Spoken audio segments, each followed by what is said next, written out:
Hello, everyone. Today I want to chat with you about book pricing and a little bit about how you should price your book, but mainly I want to talk about how pricing can affect sales or whether or not it does affect sales. But first I want to say hello. I'm Dr. Beth Brombos of Blogger to Author.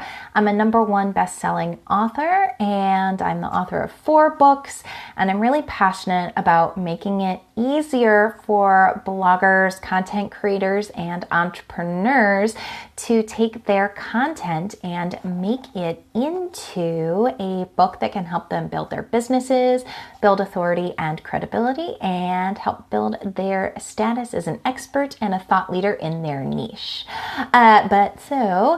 Want to dive into this question of whether or not book price affects sales. And I'm sure a lot of you have wondered about the pricing of your book, and it's a question I get asked about a lot because it is so hard to figure out how to price your book, especially your self-published book, because you don't have a publisher helping you set the price, which makes it a little more difficult because you could choose just about any price you want to sell it for. So how do you find that sweet spot, and how do you make sure that you're maximizing the money you're making while still making sure that your book isn't priced so high that nobody will buy it? And I just want to throw in the caveat that I am in here mostly talking about nonfiction books. My knowledge of fiction books is very limited in terms of strategy, and so if anything that I'm saying is contradicting what the fiction book sellers who you follow advertise or talk about, I would follow their advice over mine. Again, primarily I'm talking to nonfiction authors here. So there's a general idea, and for the most part this holds, although not necessarily all the time, that if you price a product lower, more people will buy it. And so a lot of authors will either consider or will actually price their book very low to get more people to buy it. And this is true, especially I see it a lot with books that are launching. They'll price books at 99 cents or $1.99 to help that book sell more copies. And if you're interested in learning a little bit more about that, I also talk about that in my podcast episode about how I became a #1 bestseller.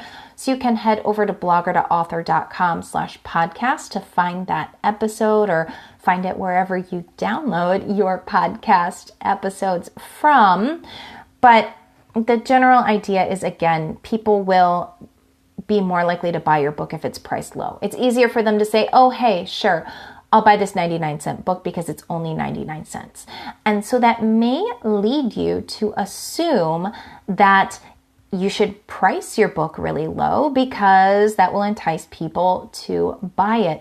But that's not necessarily the case. And so I just wanted to share actually the story of what has happened with my books. I've been experimenting with the pricing a little bit, and especially over the past couple of months, I have played around with that. I reduced the price on several of my books, both my health and fitness books and then my Blogger to Author book, which different niches, but I wanted to see if across the board, if price affected my sales or if it just affected my sales in one niche and not the other. And what I found is that across the board, my sales were relatively unaffected when I dropped the price of the book by a couple of dollars, or even several dollars in the case of my Blogger to Author Kindle book. So my original price for the Blogger to Author Kindle book was $9.99. I dropped it down to $3.99, and I maybe got a couple more downloads of that, but not too many. And so I think that that's just a great show that by dropping down the price even substantially, but even in the case of some of my other books, it was just a couple of dollars that I dropped the price, and I still didn't see a difference in sales. And this is even with having 99-cent ebooks or Kindle books.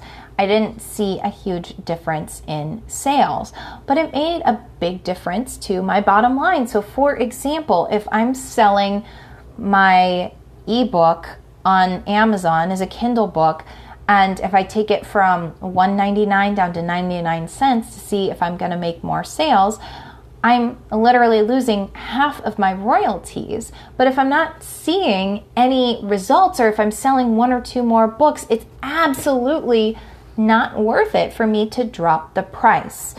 So really what this brings me to is that I do think, especially for nonfiction books, that you should price on value and that you should sell on value.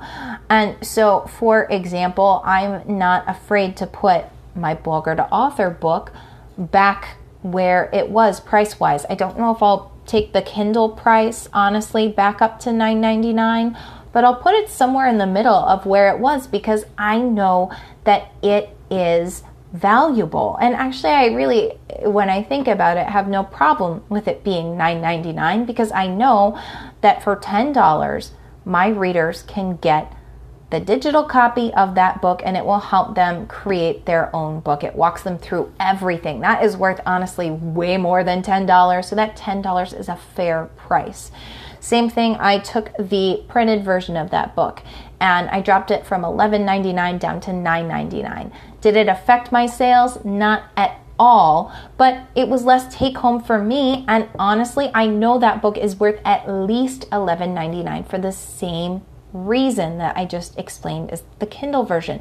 It's valuable, it helps people, and so that's something that honestly I could bring up to $14.99 because I know the value is there. And I have clients who have their nonfiction books priced at $14.99, and they are selling hundreds and even more than that of copies because the value is there, because they know and their audience knows that the book is full of amazing, helpful content. And so my take-home message here is that instead of worrying about lowering the price of your book to sell more copies, I think that you should price on what your book is worth. And to do that, you need to think about how much value your book is bringing to your readers. And don't focus as much about, will I get more sales if I lower the price? I don't think it's going to have that big of an effect, but it will have a big effect on your bottom line. So get comfortable with the price that, again, you know makes it worth it to your readers. Is it worth it for them to spend $15 to get the results that your book is going to give them? If it is, awesome. Price your book there. Is it worth $9.99? Is it worth $8.99? Wherever that point is, take a careful look and use that to help guide your pricing for your book. I think that that's the smartest way to go. Again, I've played with this myself.